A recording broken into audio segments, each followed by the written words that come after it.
Your host, Faith Pinnow. The men's and women's tournaments are fully underway, and this year has been like no other. Underdog teams are leading a powerful march, with half of the #1 seeds being eliminated before the Sweet 16.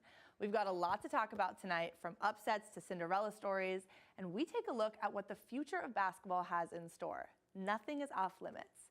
Let the madness begin.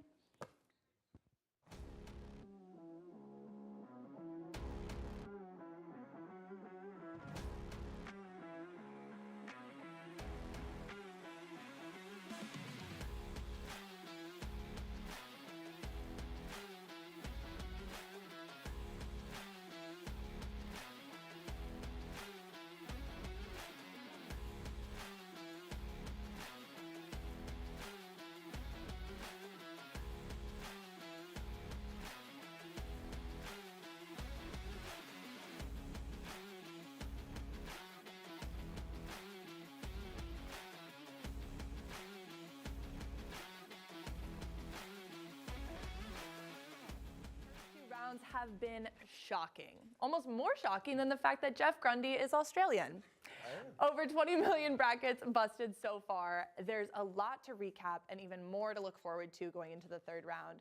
With me are our experts Danielle DuBois, Jackson Tolliver, Jeff Grundy, and Jackson Schock. We're here to break it all down for you tonight. The first thing that we've got to talk about was Friday's game between FDU and Purdue, when the 16th seed Farley Dickinson Knights overtook the #1 Purdue Boilermakers 63-58. Tolliver, you're going to kick us off here. Where did the breakdown happen for Purdue? Sure. So, I mean, first of all, before we talk about Purdue, you got to give credit to FDU. Coach Tobin Anderson coached a masterful game for them. He knew what he had. You know, last season, this is a team that got 4 wins. And this year, he comes in, squeaks into the 16th seed when nobody had him making the tournament, and pulls off the second time ever the 16th seed beating the first seed, right? And he actually just got a new deal today. He's not going to be going back. Iona's giving him a big-time 5-year deal. Yep. So congrats to him. But in terms of where Purdue went wrong, right? You know, you obviously have Zach Edey, tremendous player. He played well. He's, in my opinion, the only guy on that team that showed up. The rest of the team is going 5 for 26 from 3 with 16 turnovers compared to single digits for FDU, right? And it's also just a matter of not showing up on the biggest stage in clutch time when you need to. FDU did just that. Purdue didn't do that. Zach Edey played well, but the rest of the team has to knock down some shots. Well, when you have a weapon like Zach Edey, but he's inside, you're relying on your other guys to get Edey the ball, and when that doesn't happen, you saw just a massive meltdown for Purdue. Additionally, you got to remember that Purdue was playing pretty big. They had a bunch of big dudes. I mean, Edey is huge, but FDU beat them because they were so quick and small. I mean, their lead player, Dimitri Roberts, is 5'8". And he was going against Zach Edey. The average height on their team was 6'1". Also, little shout out to FDU. Nice. Shout out to FDU. They had one of the worst strength of schedules this year. I don't know if you guys saw that stat. Yeah. They played not very good competition. So huge shout out to them. It was probably my favorite game to watch during the round of 64 as a whole. I had a blast because that team is so exciting to watch. And I think the question is for Purdue moving forward, right? This was supposed to be a rebuilding year for them. No one expected them to be #1 seed. I don't think people weren't really expecting top 5 for Purdue. How do you move forward? Edey may or may not declare for the draft. We'll talk about that later. But do you move on from Matt Painter maybe? I mean, there have been calls for his removal for, a long time now because they haven't had success in the tournament. They've had success in the regular season. They've had success in their regional championships. But, do you move on from Matt Painter? Do you completely strike down what you have? Purdue, to me, has just been mid for so long. They haven't made the final push like you've seen other teams doing. Besides this year, them being the 1 seed was a big deal, but they fumbled the bag completely. That was a big deal in the first place. Let's not discredit them. They did win a Big Ten championship this year. Of course they did. So, sure. Coaches getting it done, but not where necessarily you want to see. You can't lose the 16 seeds. No, not like that. That's the second time it's ever happened in history, like you said. Right. That was huge. Yeah, the first time being Virginia, who also had a massive upset in this tournament. Well, here's the difference, and I was talking about this while I was watching the game. Virginia had huge injuries that year. Right. Everyone kind of knew they weren't going deep into the tournament. True. So when you see that and they got like 20 balled by UMBC, you're like, this is shocking, but it's not as huge as, I mean, we're watching this past game and you're like this team is about to lose to a 16 seed, something that we never thought we would see 20 years ago, let alone 10. We see it once, now we see it again. I think it's starting to show kind of the wide variety of skill that we're starting to see in college ball, and I think it's really exciting for the future, and maybe we'll see some more 16-1 upsets. Yeah, FDU went from a team that we would honestly never be talking about really on the box board to now one that we're starting the March Madness special. Another quick shout out, and Coach Anderson, what I think is so cool, 3 players he brought up, and I mentioned Dimitri Roberts earlier. He brought up 3 players from D2, and they just beat Purdue on the biggest stage. Right, Congrats exactly. to them. It's wild. awesome. And he backed up his talk too. You know, he said it in the They're a beatable team. He said before, I keep watching them. I think we can beat them. They sure were. Right, I guess so. All right, let's talk about another team that caused some massive upsets so far in the tournament. Princeton beating Arizona and Mizzou rounds 1 and round 2. That was really, like, to say it was unexpected is a complete understatement. So what's this Ivy League team doing now that for the past 25 years they haven't been able to do? They haven't made it to the Sweet 16. So what are they doing right? Yeah, I think at the end of the day, it comes down to great defense, a lot of specifically, and you see this basically all throughout this tournament. Great defense is winning you games. Yep. And so but at the end, but to counter that also, you need very specific offensive talent, especially from 3. Princeton senior guard Ryan Langborg, 22 points, 6 rebounds over Missouri, 4 from 12 from 3. This is somebody who is getting you 22 points, and he's not doing good from the 3-point line. Give him another 2 games, he's going to start hitting threes like you wouldn't believe. But a different side of that, senior forward Tosan Iwoma, averaging 14.8 a game. He's someone that you absolutely need to start watching. He dropped 15 against Arizona, 9 against Mizzou, and he's coming out of Newcastle, England. I was about to say he's from Newcastle. So I mean, I mean we beat him in the FA Cup, but I'd love to see him do good for Princeton. I'm just really excited about this. Shout out Newcastle United, man. And more so shout out to Princeton, because I think in addition to their great defense, their ball movement has been incredible. Yeah. It's been high IQ basketball, which you'd expect for a bunch of smart kids from the Ivy League. You know what I mean?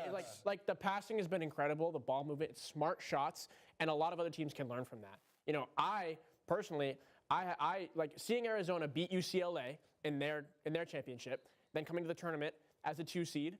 Like, I expected big things from that team. They had great size, great coaching. Yeah, exactly. And for that Princeton game to go down the way it did, and then for the next game, our correspondent Matt Doherty said he's going to burn down the entire studio. You know what I mean? So you know, I think, in my opinion, it comes to an end with Creighton, because I think Creighton is real good this year. I think that they're in my top 6 or 7 to finish And you know, I think the odds have them that way too. I think they're at plus 1,000 right now to win the whole thing, which is pretty good for a March Madness tournament. So I think Creighton knocks them off finally, but I gave them a ton of credit for what they've done thus far in the tournament. They did. And I mean, their Arizona game, in my opinion, it was pretty average play. They were shooting 41% from the floor, but the Missouri game, it was beautiful. It was exactly how you want the game of basketball to look. It was competitive. Well, really quickly, the last thing I want to bring up about this Princeton team, they're 15th seeded now. They're looking to get into their first Elite 8 since 1965. Wow. Yeah. That's how long the Ivy League has been in the shadows. I remember that. They gave them, the Tigers gave the Ivy League their first tournament win since 2016. Wow. Yep. Yeah. So I mean, crazy. I'd love to see where they go. I just want to say I got my person orange, I guess. There you go. Shout out to the student section of Princeton. Getting real excited. You get your first men's and women's win for an Ivy League school in the same day, and that campus is going nuts. Yes. What's going nuts at all? What's going the same day? We're all crying. Congrats to the Ivy League. Maybe they can stop studying for a day, but probably not. Yeah. Man, Smart kids are getting good at sports. imagine. Okay, so we're going to talk about 3 teams kind of in one. We're moving on to the women's tournament now. Tolliver, Shock. You got all the info on this one. Miami, OSU, and Baylor, they all came back from 16-plus deficits the other day on day 2 of the tournament. Yep. So what trends are we seeing? Is there a lot of comebacks happening in the women's tournament? This is both men's and women's, and specifically these 3 games, these teams are getting off to cold starts, and then they're kind of have to play catch up the entire game. You know, you saw it with Maryland, West Virginia, the first game of the year. It was just like Maryland getting pounded on turnovers and bad offense, but then eventually they kind of picked up, they got it together, and they were able to catch up by half. OSU game was very similar. They came out cold as you could be, but eventually they just kind of smoked and ran by, and they were up by 20 by the end of the game, or about 20. The Baylor game, A little different. It was closer by the end. They actually had to finish at the end mark. A good stop, hands up, no foul. But I think it shows that when it comes to tournament time, you really need to be able to. If things aren't going well early, you got to be able to switch gears and figure out what's going on and really hit on all cylinders. I mean, you saw it with Marquette. MSU just was, they were out-coached, or they were, Marquette was just out-coached. MSU was really playing well, and because of that, they didn't have to play catch-up, but Marquette had to play catch-up the entire way. Right. And we're seeing it these games where things are starting to get out of hand, and there hits a point where you either got to make sure that you're going to catch up or you're going to get caught in the dust. Such a huge thing that we're seeing, I mean, across the board in both tournaments, but especially in the women's tournaments, are the teams that are able to figure out how their opponents are defending them and how they're able to structure their offenses in response to that. That's been huge. It doesn't matter how good your team is. It doesn't matter how many stars you have, or if you are a team that isn't dealing with injuries. At the end of the day, the ones that are having those adaptable offenses, those fast offenses. If you're out rebounding, that is what's making a difference, defense, especially in the women's tournament. It comes down to coaching too. I think if you're able to and you have to be able to adapt. If you're not adaptable, you're not going to be able to win a game or 2 games when you're down by 10 or 16. So this is where coaching comes in. This is where experience comes in. You're not going to get as frazzled if you've dealt with this maybe 3 times, 4 times before. If you're a freshman, it's tough. It's scary. You're on the biggest stage and you're down by 16. So I think it kind of shows a lot. It speaks to a team's character. OSU, they're a gritty team, and we saw that. They ended up working their way through. They just beat UNC. That was a really exciting game. Ninth seed Miami just taking down Indiana? Yeah. And then it shows grit. It shows grit. Man, that was shocking. Yeah. In my opinion. There we go. All right, lastly, for the women's tournament, Danielle, you're going to run us over what's happening with Stanford. Stanford was another number one seed, knocked out. We have just 2 more remaining. So what happened with the Stanford game? Where did Stanford break down? It's really upsetting to see Stanford because everybody kind of thought this was going to be a rebound year for them. We saw them win the championship in 2021. We said, hey, maybe it will be a really competitive year this year, and maybe they can outshine South Carolina this year for what it's worth, and ultimately ended up falling to Ole Miss 54-49. And it was competitive to say the least, and they did play their hearts out, but ultimately at the end of the day, they just aren't the same team that they used to be. They used to have that fire, that determination, and it seems like it's been lost throughout this tournament, to say the least. And honestly, them losing proved to me that South Carolina is going to win another championship. But so that's going to be that's going to be my second question, is that South Carolina still in number 1 seed. Are we hesitant to say that South Carolina has the championship secured?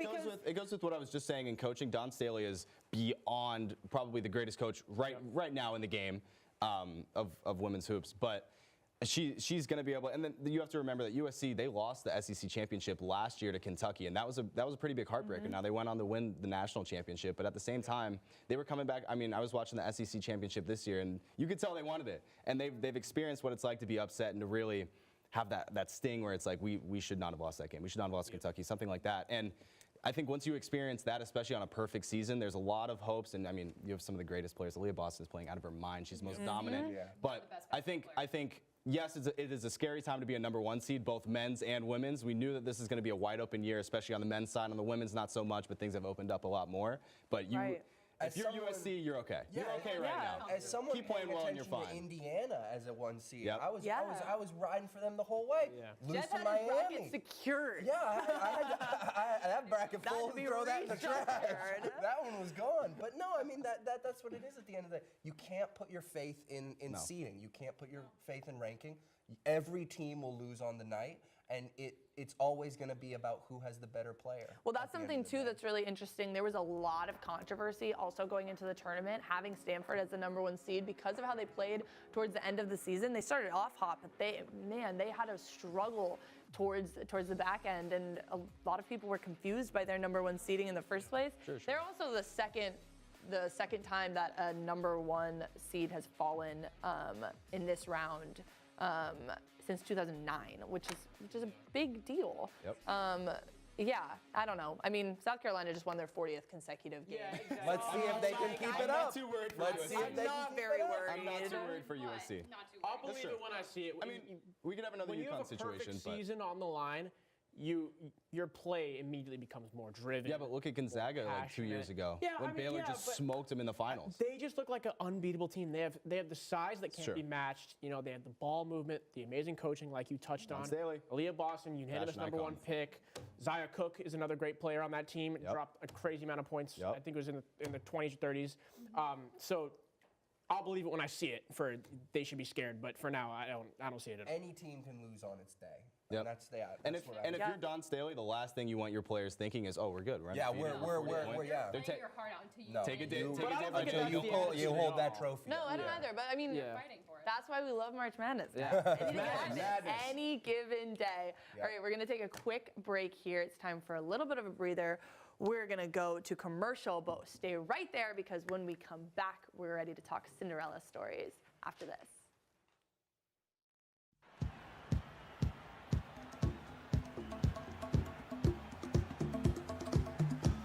All right, coming back in 10 seconds.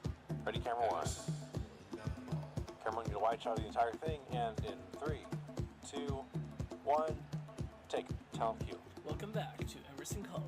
Emerson Camera trails 4, get a shot of the players coming across the court. 10 seconds left. Emerson trails by 1 point. As Camera the 2, team close on the finishes person their shooting. timeout. Thanks, Joe. With 10 seconds left, Emerson is hoping to pull away and score this big one. Camera 1, get a close up, follow them over.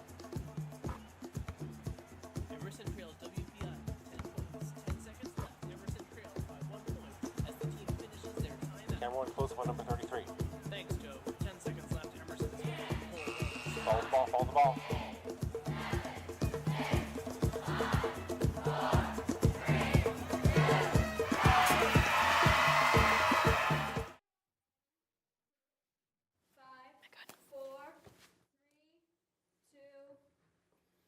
Welcome back to the March Madness special here on the Box Score. One of the best parts of the tournament is watching a low-seeded underdog sweep the tournament rounds and take down top teams.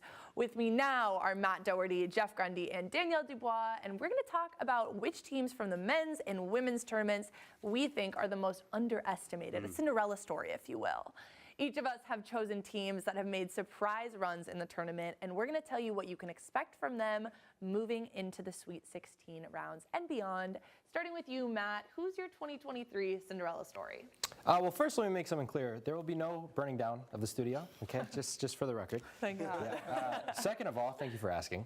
My Cinderella team is FAU, Florida Atlantic University, the Owls. They have been mesmerizing so far, okay? And they're sort of the perfect Cinderella team in a couple different ways. Okay. They're incredibly deep. They're incredibly well-rounded. They got five guys averaging over 8 points a game. You see when their bench comes in, I can't even tell. I don't think there's any difference when their bench comes in. It's phenomenal. They're incredibly competent offensively. I mean, you see them play. It's just with the eye test. They look like the prime San Antonio Spurs. Maybe that's hyperbole, but I don't think it is. I think it might be underselling them.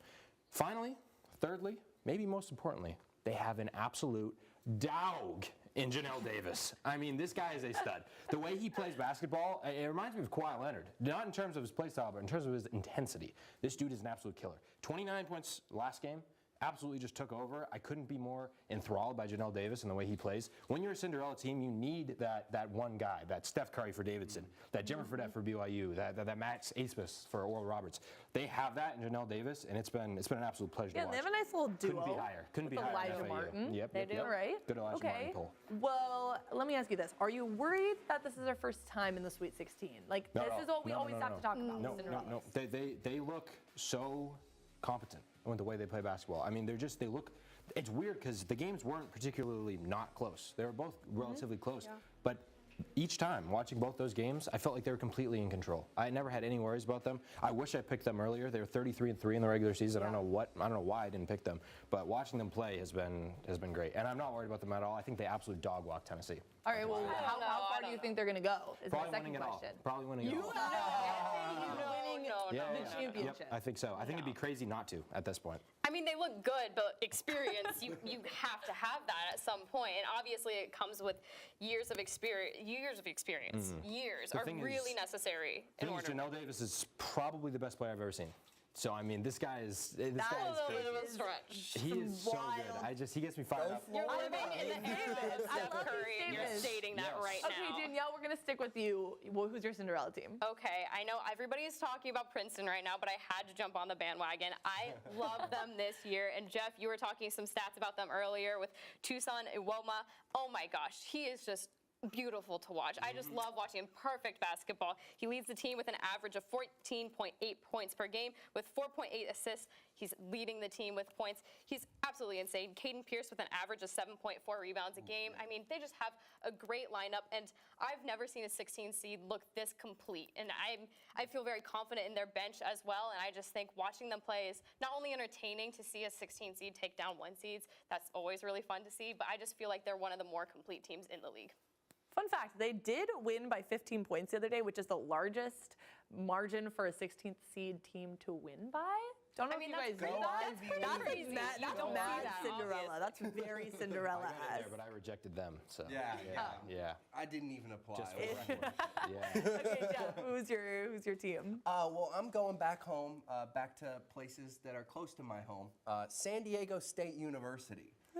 Great group of people. I know people who go to that school. Great guys. But none of them are playing basketball, thank God, because this team can switch 1 through 5. They can cover the entire floor. They have Defensive Player of the Year, Nathan Mensah. They're a physical, lengthy team, and I think very similar to how FAU might dog walk Texas, I think they might dog walk Alabama. And that's what I'm excited about. Not They do easy like task. their I think- defense suffocating. They haven't let an opponent score more than 70 since February 25th. That's crazy. That's Defense wins insane. championships. We've seen it Exactly. many Danielle times. said it. Yep. And I mean, they just have like a great amount of talent. Senior guard Matt Bradley, he averages 13. They need that scoring, especially on a defensive focused team. Senior Nathan Mensah, 54 blocks this season. I want to see some more blocks coming out of him for the rest of this tournament. I think they take it all the way. I really do. And then lose to Houston. Just Yeah. Or Lose to FAU. Yeah, FAU lose in to the finals, FAU. what you Yep. meant. Yes. You're just the only one I know who has that on their roster, but that's how you show. It's Everyone I great. talk to, they're saying FAU. Well, you know, so- you're a believer. Yeah, I don't know who you guys are talking to. Is but- no one going to ask me who my team is? What's Yeah, your team, Faith? who's your Faith, what's Oh my your, gosh, what's your I'm favorite so Cinderella team? happy you asked. My Welcome back to the Cinderella box team score. is the 8th seed Razorbacks. I'm going to Arkansas. I know this is not, they're 8th seed, so they're not like, it's not crazy Cinderella, but they're doing something. They have a deep defensive roster. They are incredibly cohesive deep into the bench, which is something that is so important. They're not a team that we're going to see plagued by injuries as the tournament goes on, which I think is something that's important to note. This is also their 3rd consecutive time in the Sweet 16, so they're experienced, but not enough to where they're being complacent. You know, they want it. Right. They're hungry, and you can tell when they play. The Mitchell twins, are you joking? Kamani Johnson on lock. They're aggressive on the floor. They have strong rebounding, and that's something that's we've already talked about is so important. Being able to get the boards and play low, especially like if they're going to compete against UConn, that's exactly what they do. So to be able to get down there, to be able to defend that is going to be critical and something that we need to look for as we get into the Final Four. And you've got Eric Musselman as coach. Oh, wow. I mean, he's beloved. Like people respect him, but he also, like I was talking about before, he is a coach who can figure out what defense is being played on his team, and he can work around that, and he can speed up his offense. And on the defensive side, he can slow other teams down. That is, I would say, his prime strength, and that's my case for the That's good. Razorbacks. Yeah. guys. I mean, they ruined my bracket, so all to them. I hope that they go as far as they can because they ruined my bracket. My question is, how does FAU deal with Janelle Davis? Because I don't really know if you can. I don't know. That's what I'm saying. I would love to tell you. I That's what don't I'm saying. know. Also, back to coaches. FAU has a coach, goes by the name of Dusty May.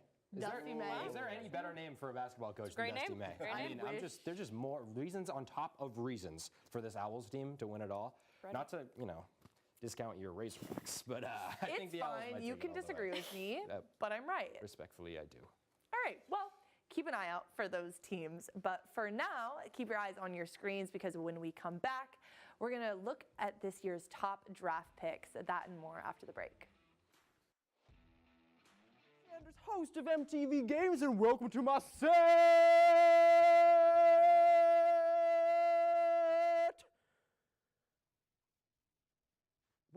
contestants? I lost the contestants. Where are the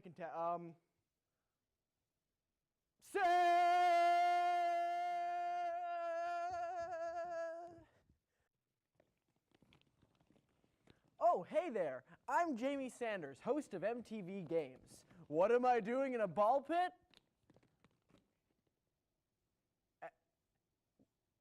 Hello? Hello? What am I doing in a ball pit? I'm all alone. Please watch the show.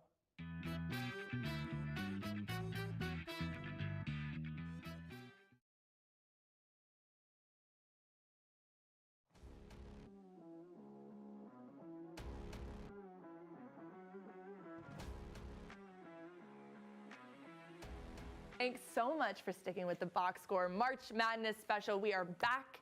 We've recapped team performances, but with the NBA draft right around the corner, it's time to switch our focus to some standout players whose draft stock has soared during the tournament. I'm joined by Jackson Tolliver, Jackson Schock, Matt Doherty, and Jeff Grundy, and we're here to bring you some early predictions. Schock, who stood out to you this season and throughout the tournament? This is a layup. I mean, literally. Aaliyah Boston has been the most dominant player, both men's and women's. When you think about just the general, her ability to do everything, I feel like you could have her 1v5 and she would be able to still score at least 30 because she's so dominant. Against us? She's so. She would put up Will Chamberlain against us. She's so dominant. Not a chance. She's amazing. And I think the biggest, I have a highlight somewhere where she goes up, she misses a layup, and she bodies someone, just gets through everybody, and then puts it up again. She's so strong. She's so big.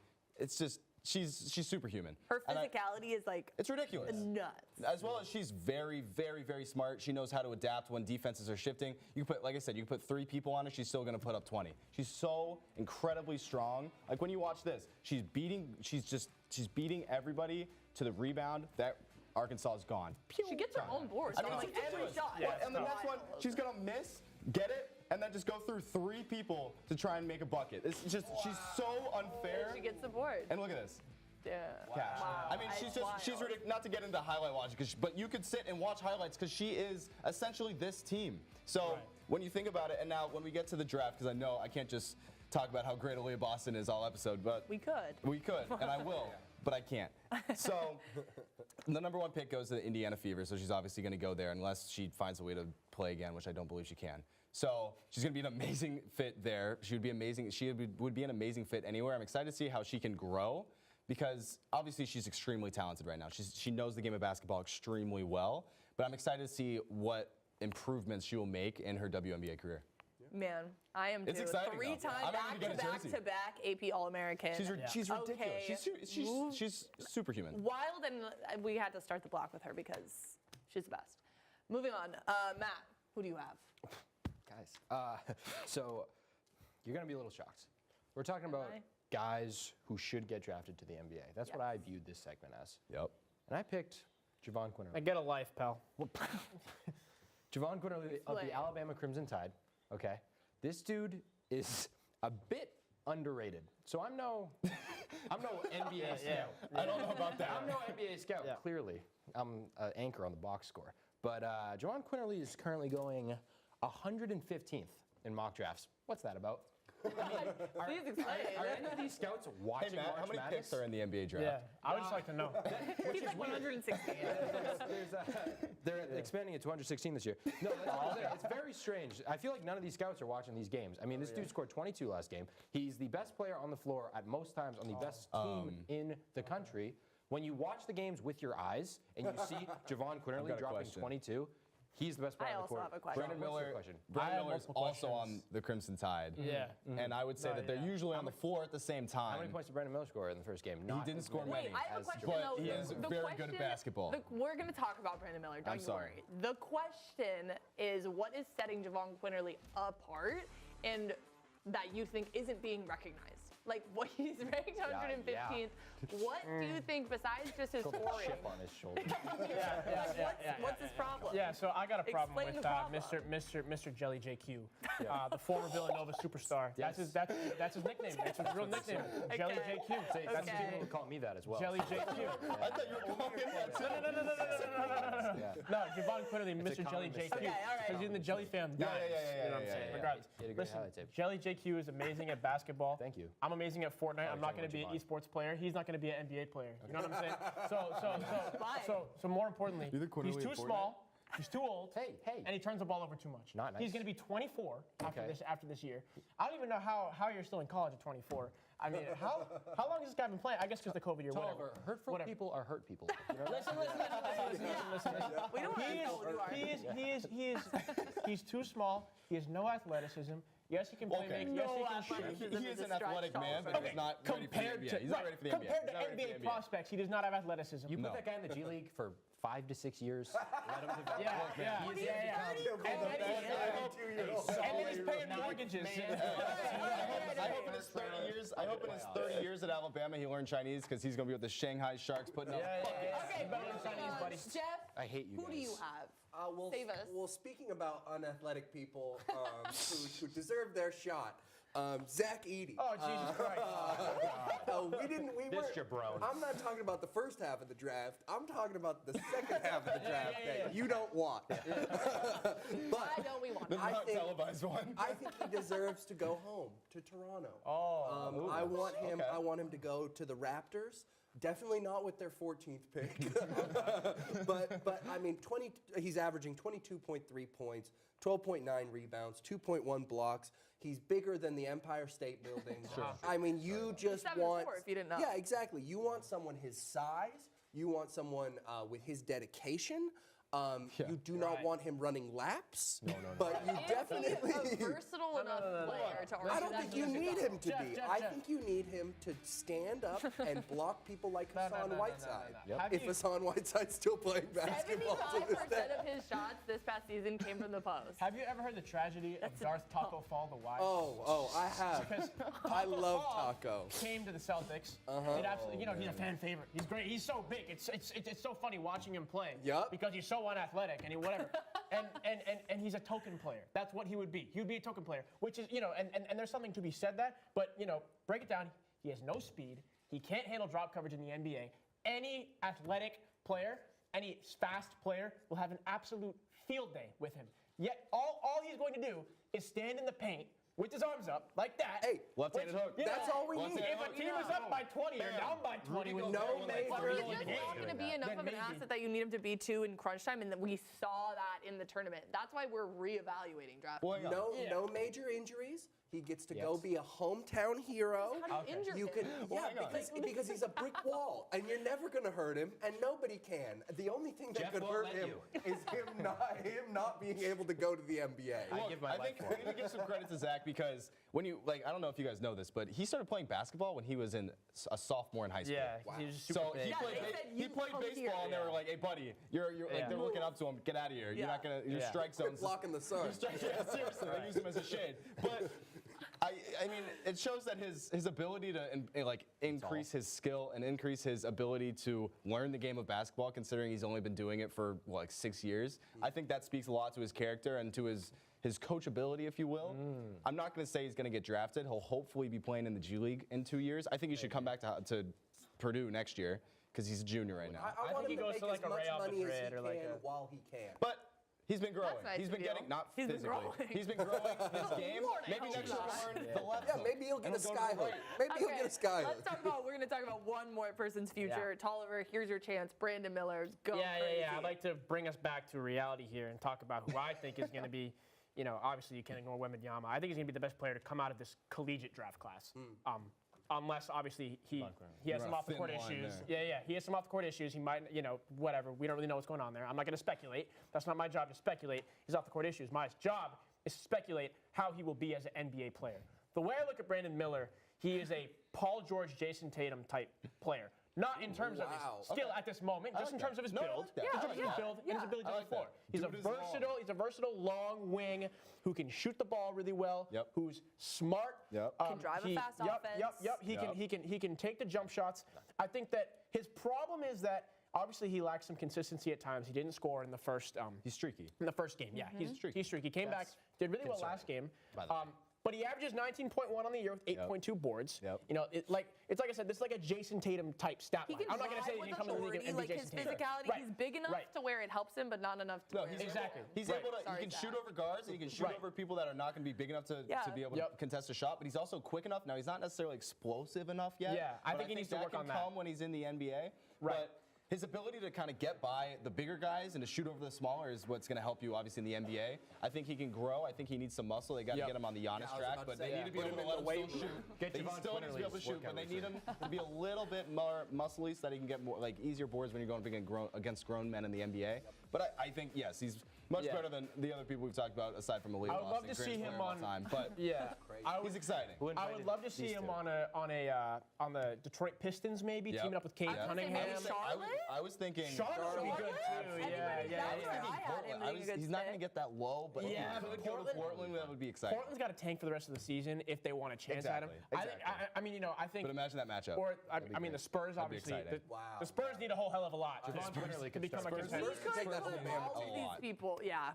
but The Spurs need a lot. The Thunder They need to need be great. Boston. They need everyone I at the think table. that if he goes to the Thunder are a real contender next year, Oh, yeah. honestly. But I don't think the Thunder can grab him because I don't think it'll be quite that low. Yeah. Yep. But yeah, so I anticipate he goes to like a Detroit-style team and he really, really excels there in his first year. As a versatile wing, and you know he brings any team to a top level. Absolutely. You know, eventually, a few years down the line, I think for sure. Absolutely. It's a huge thing pick. to be the second best player on the best team in the country. Would So, you? I agree. I agree. You were going to get No kicked off more of this time show. for Enough with arguing. that. It's actually time for our last break of the show. After this, we'll bust out our own brackets, and we're going to reveal who we have on the lineups for the rest of the tournament. Rumor has it the worst bracketeer will have to face a punishment. Whoa. Stick with us to find out.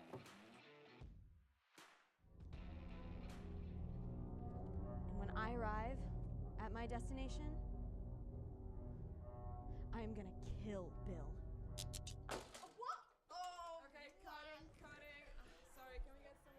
Where in God's name is the gaffer's tape?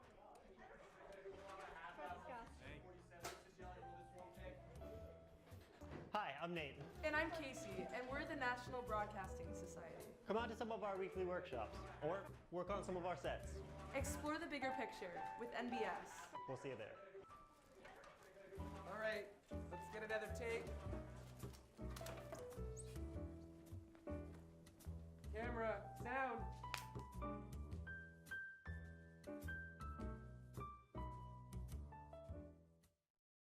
How's our blocking? And you're watching the Emerson Channel.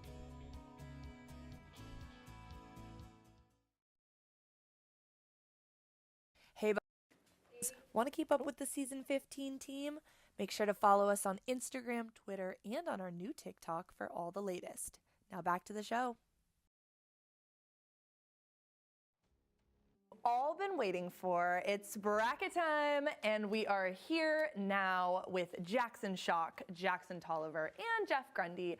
All of us have made some women's and men's brackets, starting with the Sweet 16, and inside each of these envelopes are only one of the brackets that we created. And we don't know whether or not it's our men's bracket or our women's bracket. But we're gonna find out when I count to 3. Each of us are gonna reveal which one is inside of this little trusty envelope. The 2 experts that pull their women's brackets will face off, while the 2 who have their men's brackets will do the same. And your job, people around me, is to argue why your bracket is the most accurate for the rest of the tournament. Are we ready? Is everybody ready? All right, on the count of 3. 1, 2, 3. Termination notice. I have my women's bracket. I have my women's bracket. I've got men's. Men's. I've got men's. Men's. Yep. Women's. Okay. Yes. Jeff, why don't you start with us first? Who's on your bracket? What are the highlights? Who do you have winning? Break it down. I think one of the biggest stories about my bracket is SDSU. Wow. I'm saying SDSU That's gets shocking. far, But what I also believe in, I'm also looking at that UCLA team. I'm seeing a lot of great things out of that UCLA team. But let's draw your attention to Houston. Wow, Houston. Senior Marcus Sasser averaging 16.9 points. Freshman Jarris Walker scored 16 against NKU. He's projected to be a top 10 draft pick. I mean, I'm so excited. I think this Houston team's going to win the whole thing. Take it all. Did you use a coin to get this bracket? I used my heart and my intuition. I've got an issue with about everything. Jeff just loves the color red. I think so. I love. And I love those K-State.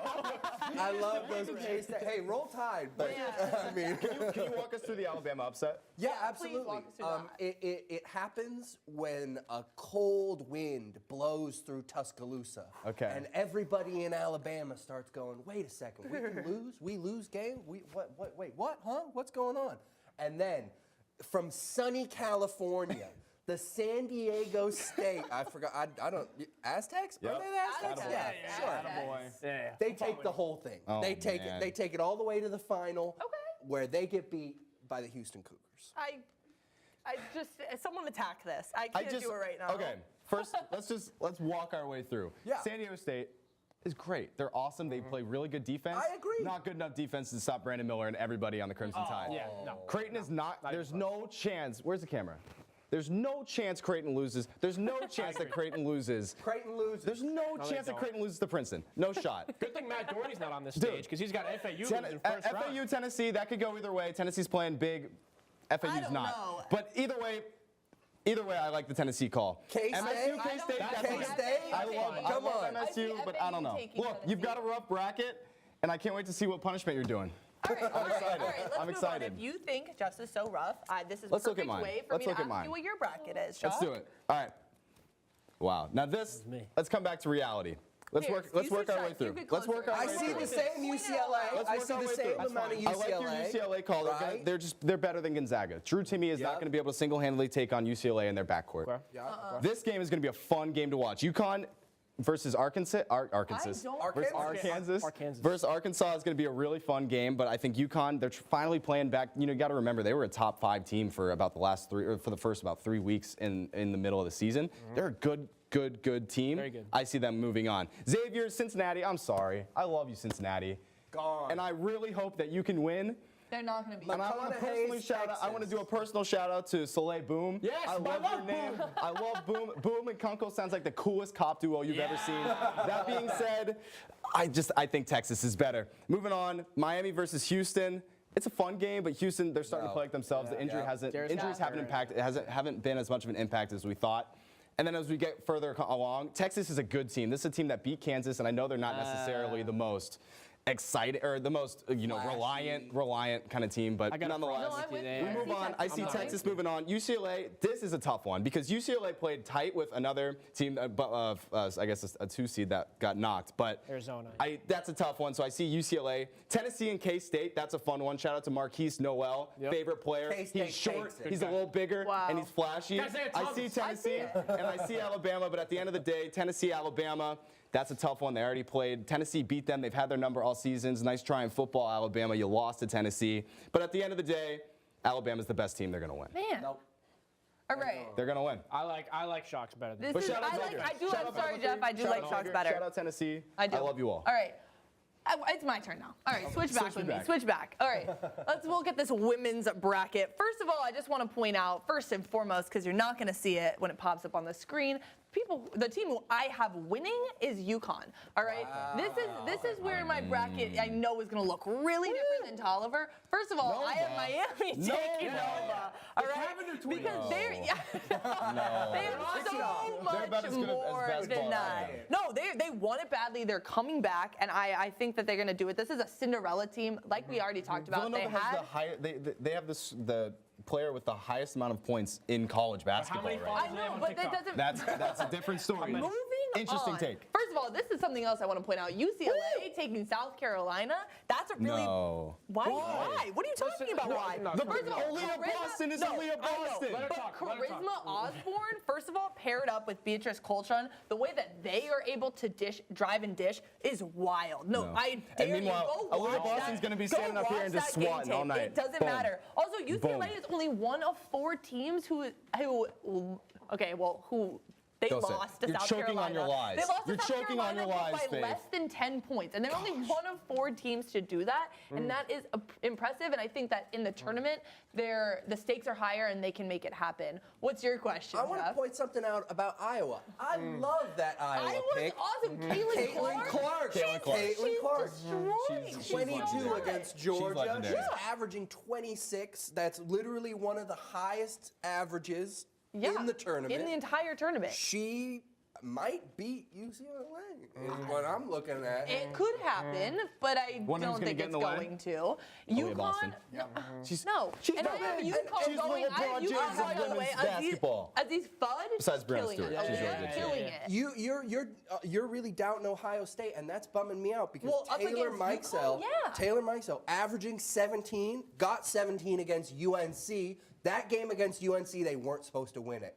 And then when they did, everybody started looking around and going, Yep. "Oh wow, this team has heart. We talked this about it team earlier. plays OSU's a really good team. hard." Or we could OSU's be a like, good team. it was a fluke. Don't sleep on Tennessee either. Tennessee's a really good team too. Okay. All right. Fine. Let's look at Tollivers. Okay. Yeah. Let's do it. I'm done taking Let's this do tape. it. Tolliver. I like your tell us Maryland what you pick over have. there. right. Oh, just got rid of it. We got some similarities, all right? And the Final Four, we have the exact same thing, except for the most egregious take I've heard all night, which is that South Carolina's You going also to win. still have Miami. Yeah. Shocking. This is great. Nobody's a good team. Those Cavendish twins from the For You page to the big stage. That's no. You're gonna keep talking about that. You can't compensate for talent They're with on my TikTok. For You page That's not how all it the works. time, though. That's And, just you know, because they're not there are famous. just some things that are meant to happen. Aaliyah Notre Boston Dame, is better. Notre Dame, it was just St. Patrick's Day like a week ago. So I don't see them losing. So we're getting back to the coin flip. No. That's what I'm hearing. Let's talk numbers, okay? Please. UConn, South Carolina. UConn. Legendary. They have not lost, or sorry, they've won a game by over double digits for the last month. The last time that they lost a game by single digits was February 27th, so almost a month rather. Wow. South Carolina, obviously unspoken. Like I don't even talk much. They're going for the perfect season. Yep. They're incredible. They're Yep. going to do it. UConn, even without Paige, who's supposed to be their star player, they still have, as you brought up, Fudd. They have That is Newell, they have incredible. Aaliyah Edwards, players that are stepping up in the clutch, big time. And, they also beat Villanova, who's on, this part of the bracket, who I think is also going to lose. But, showing that they can win against big teams, including OSPU, in big, in big moments. I think they're going to beat OSU, Don't say beat that about Tennessee. OSU, Just man. come, just go all the coming way. after you. UCLA, I don't see it. I see it more for the men's bracket, but for the women's bracket, they are up against a impossible phenomenal challenge. team. I wasn't arguing against Aaliyah Boston is the consensus number one pick. We've already talked about that, but they've blown out both teams. Yep. They won by like 30 in the last game. Like it hasn't even been close. They are so on top of the world of women's basketball right now that they cannot be caught. It is Really impossible quickly, for them to be caught. About the U, I'm really happy to see that pick big there. U. Because we were talking about the Cavendish twins. It's TikTok, it's cool, but they have other players They too. do. They And do. I would like to They do. highlight They those do. players. I forgot about that. They Senior Destiny Harder, she averages 12, and she got She's the one who 18 just had against the buzzer Indiana. beater. She I was just about to just say, had that. she was the one who crushed the dreams of the Hoosiers, which hurt me a lot because I was really excited to see them go far. And now with that upset, the tide's shifted. The tide, we don't need TikTok stardom. No. We can win this without them. We can win this without Yes. them. I don't know. And that's I don't know. something And that's important. what we're gonna have to see. I'm stoked, guys. Sweet 16 is happening Little so shout soon. out, little brief yeah, shout you out. can give your shout out. Shout out to the Miami Hurricanes, the Tennessee Volunteers, the UConn Huskies, and the UCLA Bruins, because Yeah, they have guys. teams in both Sweet 16 Emerson men's College, and women's. too. Teams mentioned, if Shout you out see them. that, Shout out you're Emerson. doing great. If you see this, keep up the good work. We're going to wrap up the Box Score's first ever March Madness special now, but we have a little bracket competition for all of you guys at home. The Box Score Instagram has just released an Elite 8 bracket template of our own. Head over to our account at EIV Box Score, screenshot the template, fill it out, repost it to your story, and tag us for the chance to win a $50 Dunkin' gift card. $50? You know you want it. The participant with the most accurate bracket by the end of the tournament will be crowned the winner, and we'll be announcing the results live on our final episode on April 4th. So be sure to tune in. That's going to be live at 8 p.m. That's it for tonight. Thanks so much for watching the Box Score Live March Madness Special. Make sure to follow us on Instagram, Twitter, and TikTok at EIV Box Score. And while you're there, follow me at faith.pinnow. For Jackson Tolliver, Jackson Schock, Jeff Grundy, Danielle DuBois, and Matt Doherty, I'm Faith Pinnow. Good night, and we'll see you next time.